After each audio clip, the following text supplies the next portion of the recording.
Welcome to Down Home Horror, where we keep the hall lights on for you. I'm Alex, And I'm Amber. and today we're talking about Renfield. Yeah. Horror comedy just came out recently. I probably should have the date for it, but I don't. We're not hitting it like opening week. This is coming out a little bit later. You've had plenty of time to go to theaters and go see. What are our wonderful actors' names? I know you practiced. So it stars Nicolas Cage, of all things. I was kind of A shocked plus. by that, but was not disappointed at all. Nicholas Holt, also not disappointed at all. Disappointed by Nicholas Holt, my god. But also has quite a bit of I fucking almost said Jean Ralphio. Ben Schwartz and Same person. Aquafina. I'm gonna go ahead and give just the briefest the briefest summary for this movie. Uh, Renfield is a familiar to Dracula. Renfield played by Nicholas Holt. Dracula played by Nicolas Cage, who should be the only person to play Dracula ever in the future. Did such a good job. And it is modern day. It's 90 years since Renfield has become a familiar, which also, hey, side note, Renfield is actually, like, if you've read Dracula, is actually Dracula's familiar. They talk about it in the book a little bit. He's actually in an insane asylum for vampirism. We'll get there. That's not part of the plot. This is already way too not brief. And Renfield decides, hey, actually, Dracula is a narcissistic abuser, and I want out. I want to be a good guy. I don't want to be a bad guy going around killing innocent people, although he does have a workaround for that. And I want to live my own life. I'm done. I'm done doing this. And it's his journey to break free from an abusive relationship, which is to say, some trigger warnings. We're going to be talking about narcissism, particularly in the realm of abuse. We will be talking about gaslighting. Anything else on your end? We're also going to be talking about ska. Sorry. We're not actually going to talk about ska, but the movie talks about ska. So trigger warning if you haven't seen it yet, there's ska. It's talked about so much, like someone has a trigger warning Yeah. for ska. Someone got hurt real bad by ska, and I'm so sorry.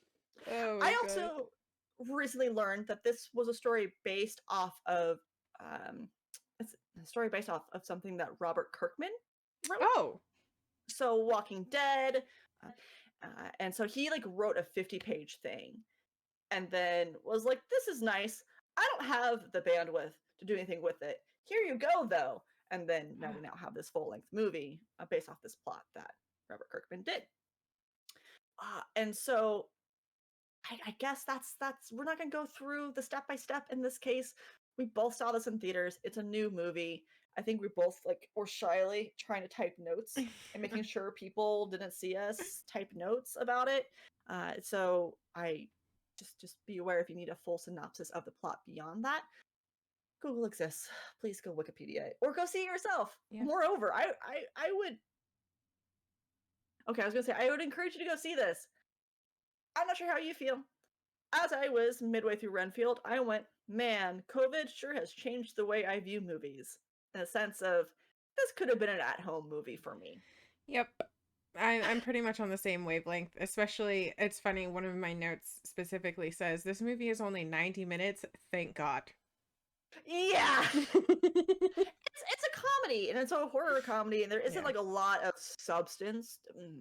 There is and there isn't, right? The way that they handle narcissism, I think, what an interesting one to try to make funny.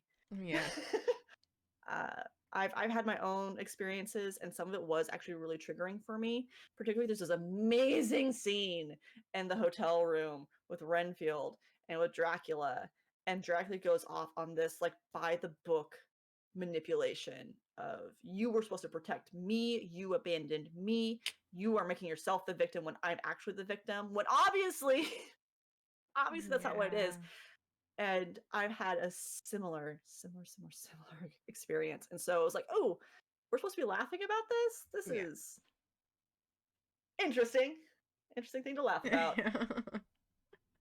I have more thoughts on that, but before I just kind of keep rambling, feel free. my first like initial thought was I hope that I get to see more Dracula in this movie because I had these really weird overwhelming emotions every time Nicolas Cage was on the screen as Dracula. I visually loved that so much. And like the special effects they did for him also were amazing. I loved every bit and piece of Nicolas Cage as Dracula. So I've wish there was a little bit more of him, even though there was a lot of him. But I wish there's just a little tiny bit more. But he's amazing, absolutely amazing. He's such a talent. Yeah. I I agree. I've heard people say like he carries the movie. I'm not sure if that's necessarily Mm, accurate. Like he's really good. He's really yes. talented. But like I want to go see that to go see Nicolas Cage's Dracula, right? Right. Yeah. It's Me it's, it's a neither. it's a it's a fun bit. I'm glad that he did it, but I wouldn't say he carried the movie. No. I don't think anyone carried that movie. And I don't want to diss on our boy Holt. There's that like opening scene where he like has the chloroform rag and he's doing like this gentleman fighter thing. Oh, it's very good. Uh, but like again, there's never really a moment that I went, ah, yes, this is an iconic cult classic Yeah. movie that people are going to talk about forever. There's nothing within the story itself that made me go, No. ah, yes. The cinematography though and the lighting, Amazing. Super colorful and it was beautiful. they did the neon thing, Mm-hmm. right? So there's a lot of bright oranges and purples and blues, and I saw like a behind the scenes of them in the group, and there was no neon light happening. I'm like, that's weird. That's just a regular old gymnasium. And how much the lighting really increased those moods of those scenes. Yeah, Um, their lighting choices worked really well with the pretty much the entirety of the theme of the movie. It kind of brings it to a modern kind of feel, I guess, especially when you think Dracula, my brain at least is like black and white, maroon. Like, like I'm thinking basic colors like that are more dark and like drab for lack of a better word, but they really bring the modernization of that to this movie using all of those like really pretty like neon lights and stuff. So I liked that. Felt really, and I'm not sure if it's true or not, but it felt inspired by What We Do in the Shadows. The color palettes and stuff like that. Not so much the humor or the dialogue, but I felt like this could have been a spin-off of What We Do in the Shadows. Yeah. Um, I saw a few things about that as well. I've not seen that movie, so I have no I know. I have no opinion on like either way, but I saw a lot of people say the same thing that if you Interesting. they're very similar in that regard I'm glad anyway. I'm not alone. Oh my gosh. I, it was campy. It was fun. Um, I think some of the standout scenes are when he's in group therapy. Mhm. I think some of the best lines come from when he's in group therapy, and like how he just keeps coming in and interrupting one woman in particular every time she's trying to open up. And like everyone just focuses on Renfield for some reason. She's like, "Fuck me, I guess. I don't Yeah. know. Who cares about Carol?" I my favorite line though, and I think we agree on this, right? As he's like coming, like I have to get out of this toxic relationship, and the counselor is trying to talk to him, like, okay, what would happen? What would happen if you stopped helping him? Oh, he wouldn't rise to full power. He wouldn't rise to full power. He won't grow to full power. That's such a weird way to say it, but he won't grow to. And like the way the counselor rolls with it, like it's weird. He's gonna point out that it's weird, but hey, man, if that's the language we need to speak right now to help you rock and roll through this. If we were to stop focusing on his needs, what would happen? He won't grow to full power. Exactly. He won't grow to full power. What? That's so weird. Why would you phrase it like that? But yes. Great It was touch so funny. of. And that therapist really was on point the entire time. Uh, I don't know. It was the group scenes were very good. Yeah, I think that comedically the group scenes are the standout scenes by far. Like Yeah, 1,000%. And I know that they tried really hard to, and I feel so bad for this, to give more of the comedic relief to Aquafina's character, but it did not work for her at all. And it's not, I don't really think that it's anything against her in particular.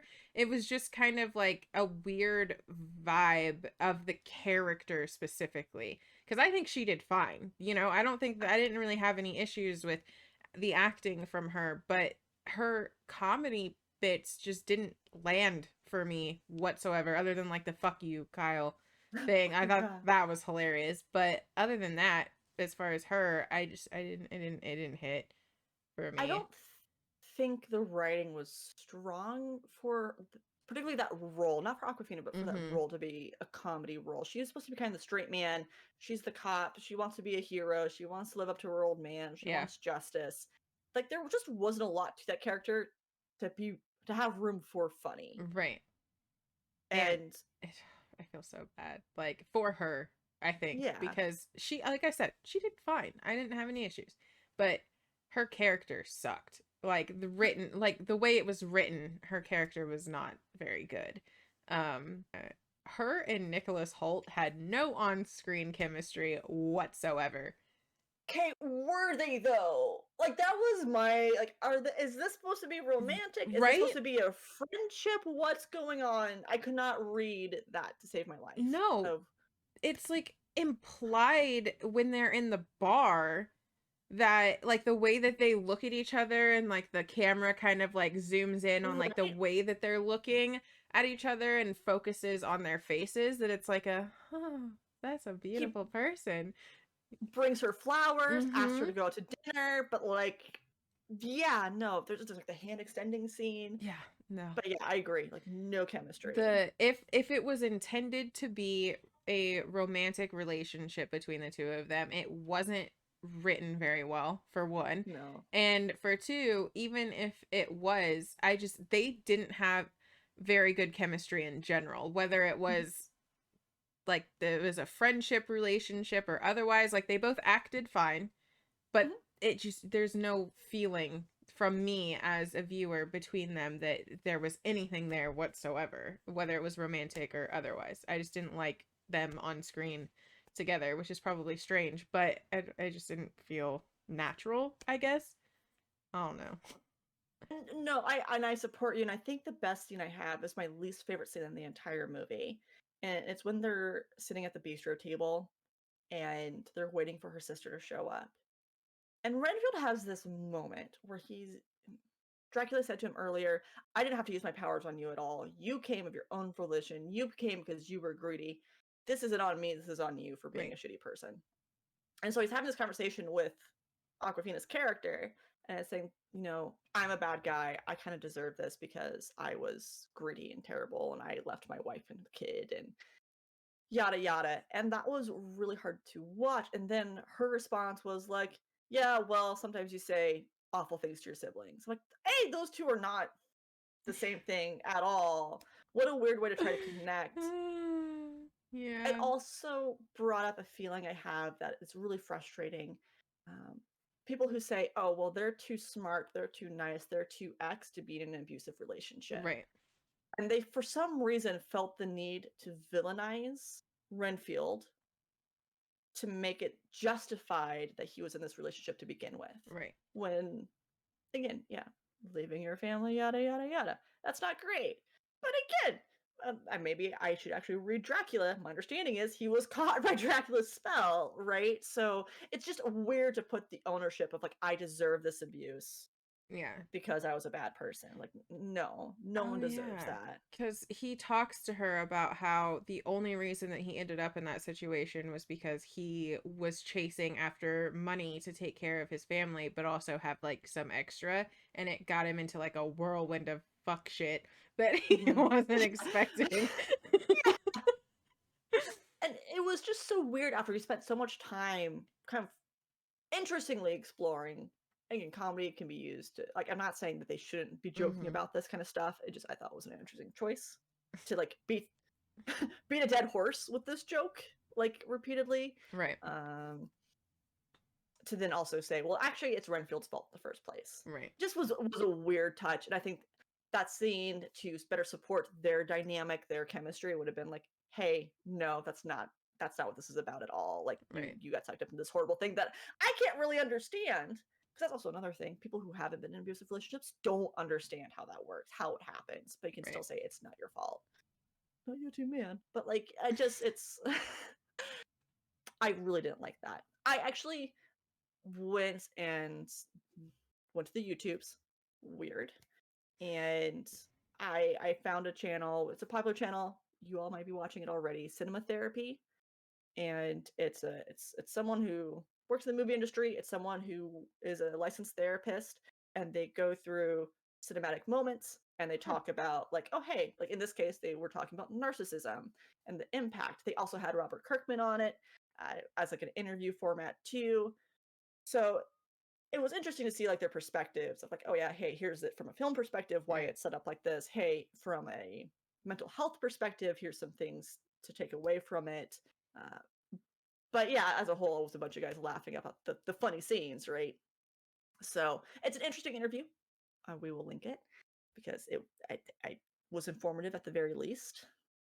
But other people are also noticing, because it's hard not to notice. That's the whole point of this, is that you're trying to leave an Right. abusive narcissistic relationship. That's the core of the story. And I don't know. It's an interesting perspective. Could have been handled with maybe just a little bit more grace. Right. Yeah, it's definitely, I mean, I'm not well versed in Dracula lore myself. Yeah. But I've seen little things here and there throughout my life, and this was definitely the most different Yeah. take that I've seen on Dracula thus far. But I definitely understand where you're coming from as far as like that stuff. I didn't even like think about that. Not because I'm insensitive to things like No. that, you know, but because I've been in situations like that before, but I think the way that I talk about them with other people, if I do, is I'm very much like a humor person when it comes to like shitty things. Like I make every shitty feeling I have or shitty situation I've been to, I make it into a joke when I'm telling the story or telling like how I'm feeling, because it makes me feel more comfortable, I guess, to do so. How does that make you feel?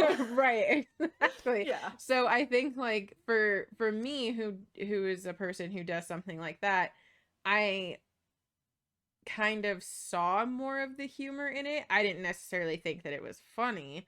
Sure. But I saw kind of like that kind of perspective where it was like, let's find light in this and make something really shitty that people actually go through a little bit more lighthearted and give them a different sense of I guess perspective on somebody else going through something like this, but let's make it, you know, a little bit more lighthearted and fun. But I completely understand the idea of like it's kind of weird, you know, like when you really think about it, it is kind of a weird way to handle telling a story about something like that, the way that they did.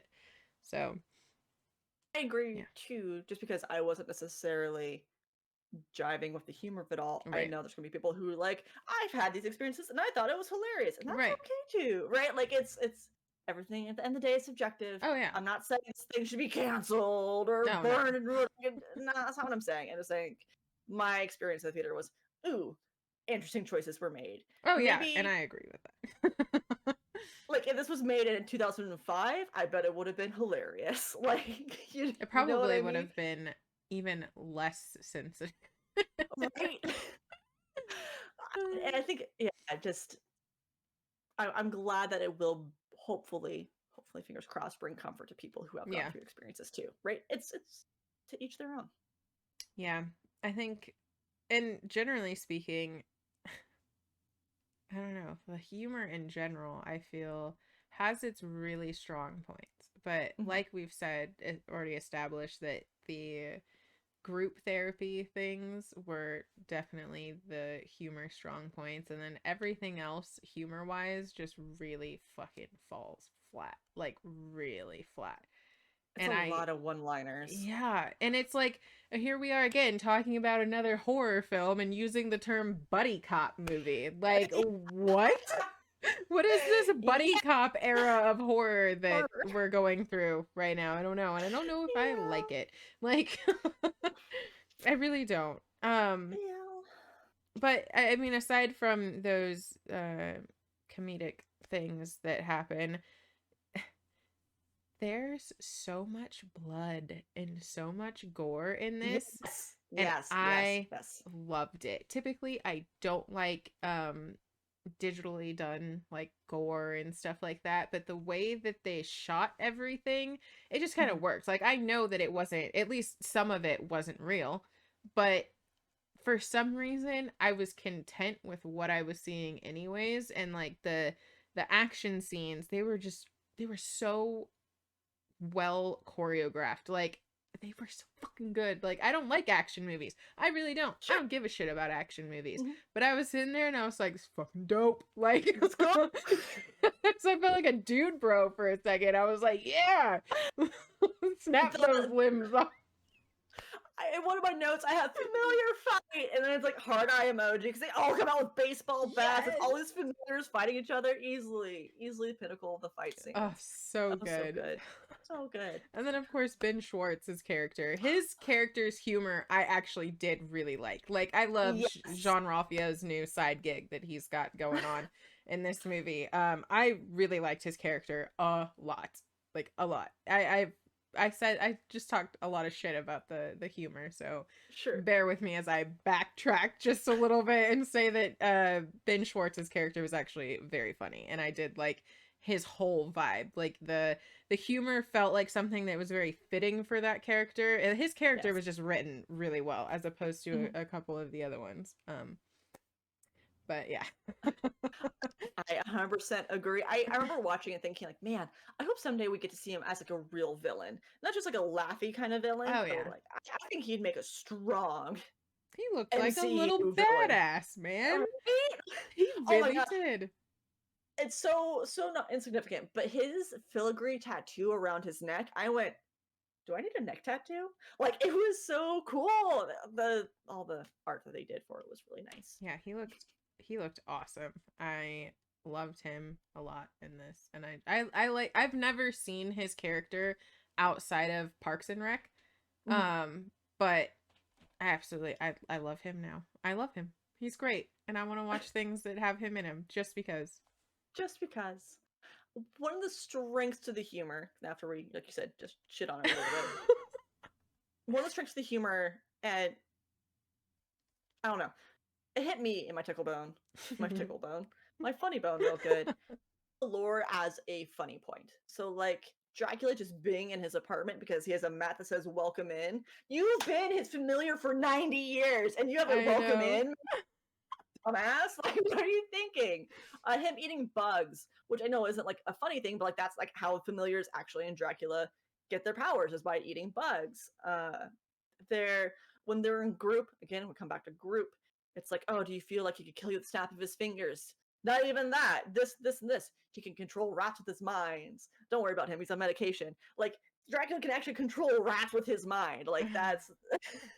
They have a lot of good bits in there that they clearly love the source material, that they were able to bring so much of that into this. And I was like, I can appreciate that. I can appreciate those little bits here and there.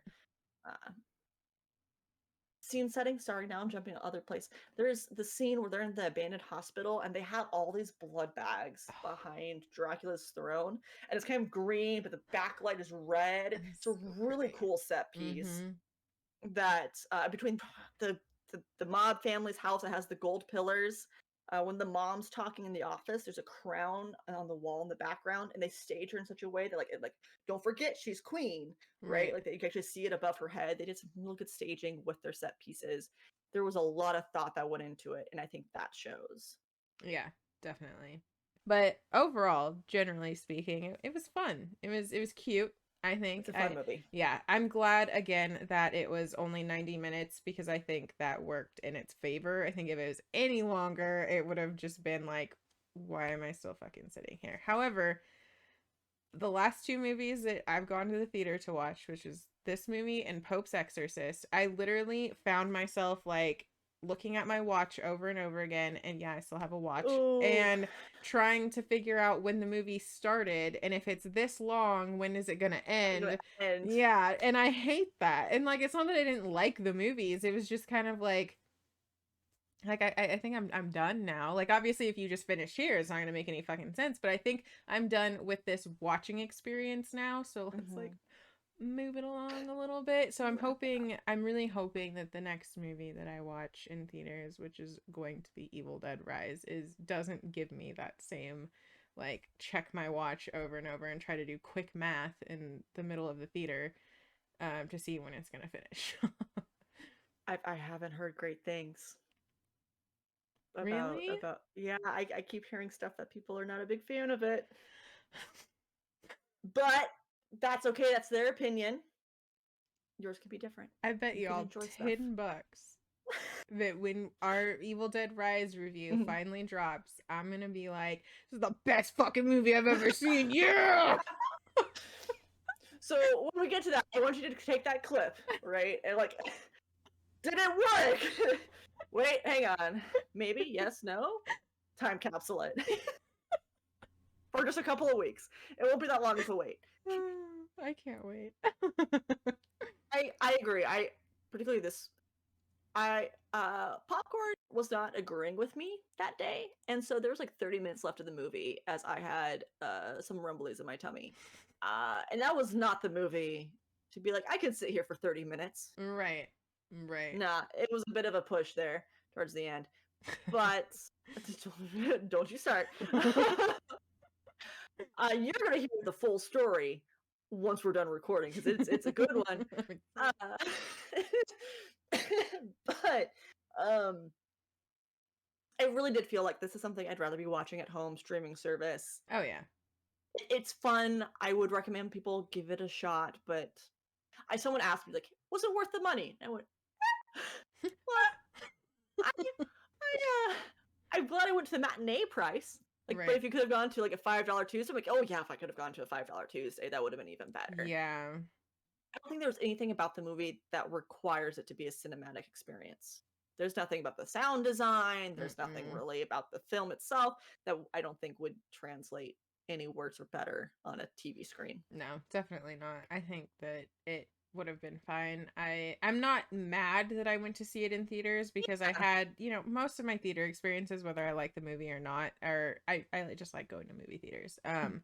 So I'm not mad that I went to see it, but if it would have come like straight to streaming rather than going into a theater, I would have been okay with it. I probably, weirdly enough, would have enjoyed it more also, just being like all comfy, cozy at home, watching this like this dude kick people's asses and throw their own limbs at them. Like, I would have liked that being at home. I feel like this is a movie I'm going to love to watch when I have like 102 fever. Oh, I yeah. can't focus on anything, Something, right? yeah. So, something light as limbs are coming out all over the place. No, just it's funny, right? And it's something you don't have to exercise too much brain power. Right. And it's not dreary either. So No. it's a lot of fun. And I think that like exactly like you said, just being, if you're ever sick or need just a little bit of a pick me up, like this is not a bad movie for that. So yeah. This is a perfectly average movie. Yes. And that's like, it sounds like it's a bad thing. It's not. It's just it's an average movie for an average experience that you're going to enjoy yourself and move on. Like, yeah. It's funny, when I was trying to compile all my notes for this, I was like, I feel like there's obviously the forefront, which is like, it's mediocre, but it has some good parts. And then I was like, wait, I feel like I'm writing too much negative things now. I was like, I don't want to be like super duper negative. And I also am like, wait, what if Alex loves it? And I'm like, shit on it. So I'm glad we're kind of on the same page with where that movie is. I feel like we have a good enough what's the word I'm looking for? I don't know. I was gonna say a good enough relationship, but that felt like really committed. A good enough dynamic that I don't think if either of us eventually we'll find a movie that we absolutely do not like another person does like, that we'll be like, I honestly can't wait for that. I'd love to see what that movie is. It'll be good when it happens. It'll be good. But I think we have pretty similar tastes for the most part. I think you are better at finding stuff that you like than I am, and that like helps remind me that there are good parts in movies, in shows and stuff. Yeah. I always try to find something, like, as a person who aspires to be in the film industry, I think that's why I go out of my way to find things that I like about it. It was the same with like Pope's Exorcist, how my initial thought was, what the fuck? Like, I don't like this movie at all. But the more that I try to think about it, and it's not me like, let me, clarify, it's not me pulling things out of my ass and just being like, well, I'm just going to say that I like this. Like, no, they're genuinely things that I like, but I have to think a little bit harder with some stuff sometimes about what it is that I like about it, because I don't want to hate anything that somebody has done what I'm going to do eventually in putting, their heart and soul into something. So I always try to find something that I like. I like it. I think it's a good practice. Yeah. It's hard sometimes, but I still try. Sometimes.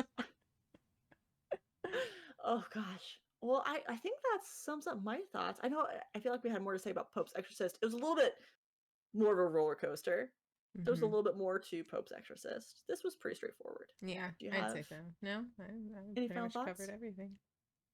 Well, before we do our sign off, is there any horror stuff that you're watching or that you're looking forward to?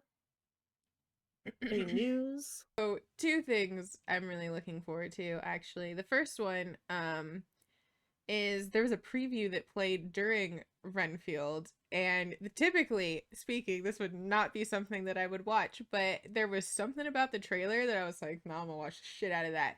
It's called the Last Voyage of the Demeter. Yes, it was another Dracula movie, and I was like, this looks crazy, and I have to see it. So I'm really excited for that movie because, again, it's going to be a little bit out of, my general zone of interest, but it's still, I feel like, going to have enough horror in it that it's going to work for me, for my brain. Because, like, Dracula, I feel, he's a horror icon in a way, right?